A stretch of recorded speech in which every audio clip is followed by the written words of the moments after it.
Live from downtown Detroit, Local 4 News at 6 starts now.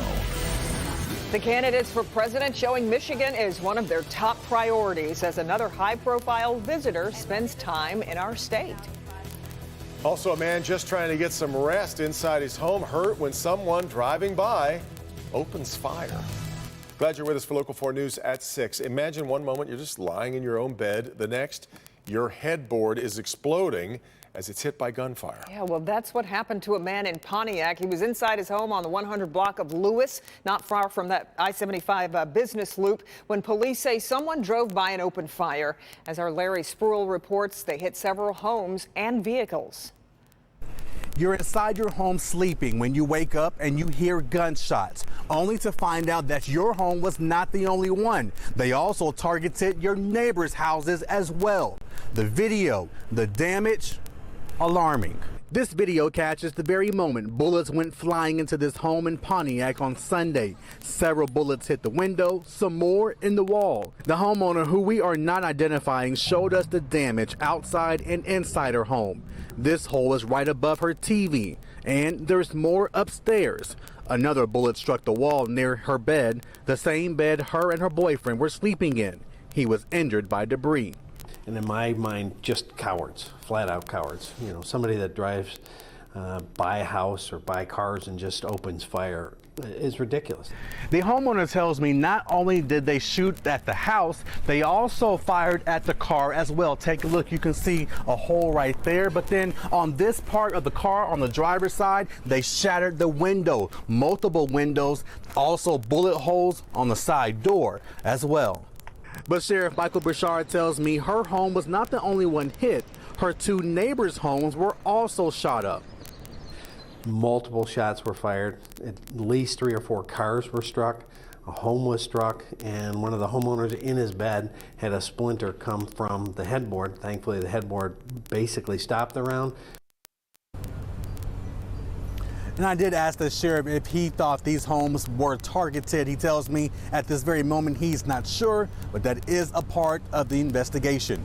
We're live tonight. Larry Spruill, Local 4. So, Larry, you showed us a few little clips of the surveillance video. Have there been any solid leads or tips from that? Well, Kimberly, the sheriff tells me because the shooting happened at night, there are very few tips. That's why he wanted to release the video, tell this story, hoping that somebody may know something about the shooting. Kimberly? Hopefully somebody speaks up. Okay. Thanks, Larry. I didn't want to just call in the order. I came over here to ask for more like yesterday.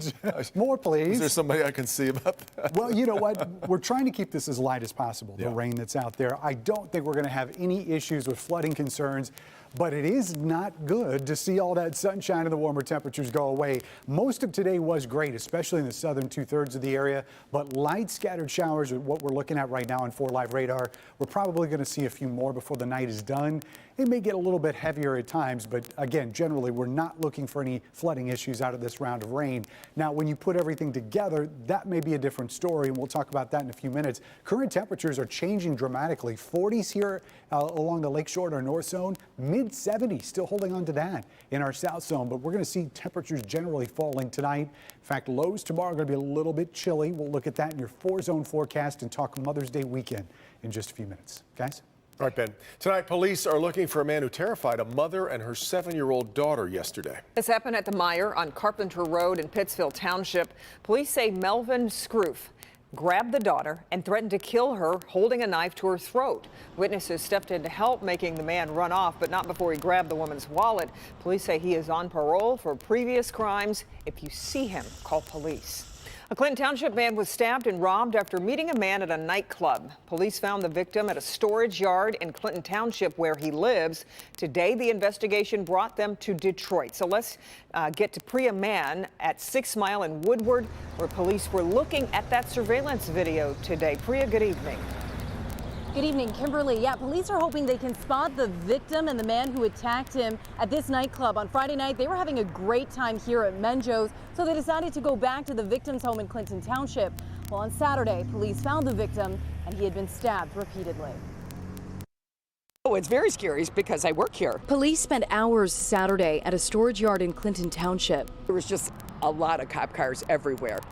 It was all taped off from over there to behind that building. The victim lives on the property, and police found him slumped in his car, going in and out of consciousness. He received 2 stab wounds to the back and once in the head. Parked next to the victim was a second car. It was left running, and police found a bloody knife nearby. It looked like one of those, the really nice black cars. It was one of those. We're on a flatbed. It was an all-day affair. Police say the men met Friday night at Menjo's, a club in Detroit, but by the next day they were fighting and the victim was overpowered. He was forced to open his safe and robbed of nearly $1,000. Brutally attacked, he was left to die. I would assume that the victim wanted to make some sort of, relationship connection and didn't foresee this happening. To have it escalate to something like that, to go to that means of violence, is pretty bad. Now, both of those vehicles discovered at the storage yard belong to the victim. The suspect, he took off running. Now, police believe he spends a lot of time here in the 6 Mile Woodward area. He's a black man in his mid-20s, and he has a lot of distinguishable tattoos. Just take a look. Police are hoping that anybody who spots all of these tattoos will give him a call. Blessed on the right inner forearm, a woman's name on the right inner forearm, a heart tattoo on the right side of the neck, and also another tattoo on the left side of his neck. So again, this man, police believe, spends a lot of time in the 6 Mile Woodward area. Anyone with information has to call Clinton Township Police. Reporting from Detroit, I'm Priya Mann, Local 4. Okay, Priya. Devin. It's been a while now since we heard anything new about Novi resident Paul Whelan, still lodged in a high-security Russian prison charged with espionage, a charge he and his family have strongly denied again and again. The Whelan family tells our Rod Maloney they have been able to get some word back from Paul of late. You'll recall that the Russians arrested Paul Whelan in a Moscow hotel room just after Christmas, claiming that he took possession of a zip drive full of government agent names, claiming he was a spy. He's not been allowed to communicate with many people since his arrest.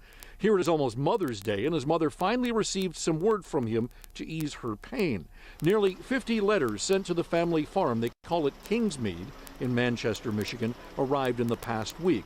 Paul's brother David told Local 4 News on the phone today that they were written some 2 months ago. They're very much in a diary form, as far as I can tell, and I haven't read them closely because they were intended for my parents, and they talk to my parents. They tell inside jokes that my parents would understand, and they remind my parents, who are in their almost in 80s and over 80s, to do certain things around their house and make sure that things are, checked. But the letters sent by the entire Whelan family to Paul have not made it to him, even though prisoners are usually allowed to receive mail.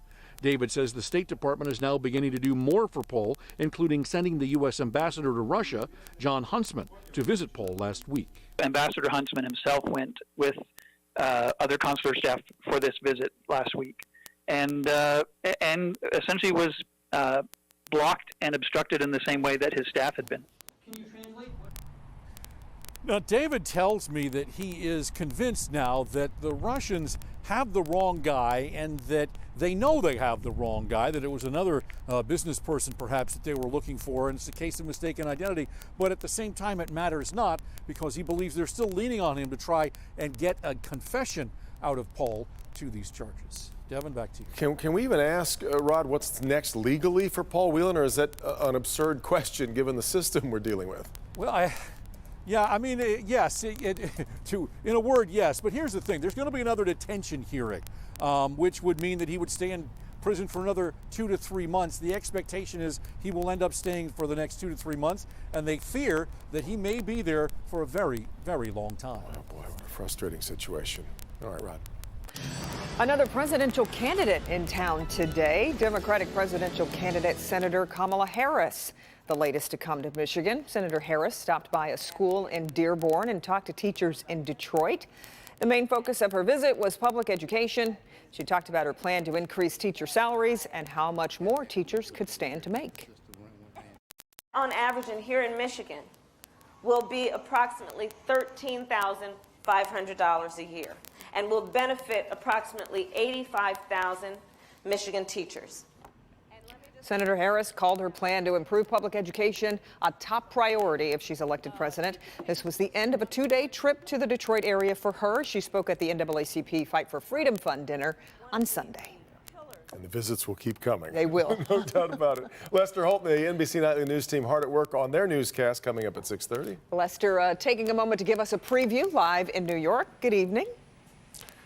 Hey, Devin and Kim, good evening. Coming up, when free isn't free, we're going to talk about the top tax prep websites accused of hiding the tools tens of million Americans could use to file at no cost. Plus, the new royal baby, less than a day old and already making history. Yeah, it's speaking of the royal baby, Lester, Prince Harry and Meghan, they're doing things a little differently and breaking some royal traditions. Yeah, it's kind of fun. The birth was announced on social media. That's a first. The baby, of course, is half American. That's also a first. We're going to tell you more about this very modern family when we see you coming up here on Nightly News. Sign of the times. It sure is. All right, Lester, we'll see you about 20 minutes from now. A lot of people are making mistakes with sunscreen, and those are mistakes that could prove costly. Dr. Frank McGeorge joins us with valuable information to prevent melanoma ahead in good health. Plus, here's Jason.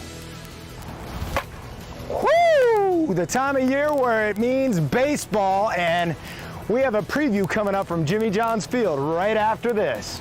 Oh!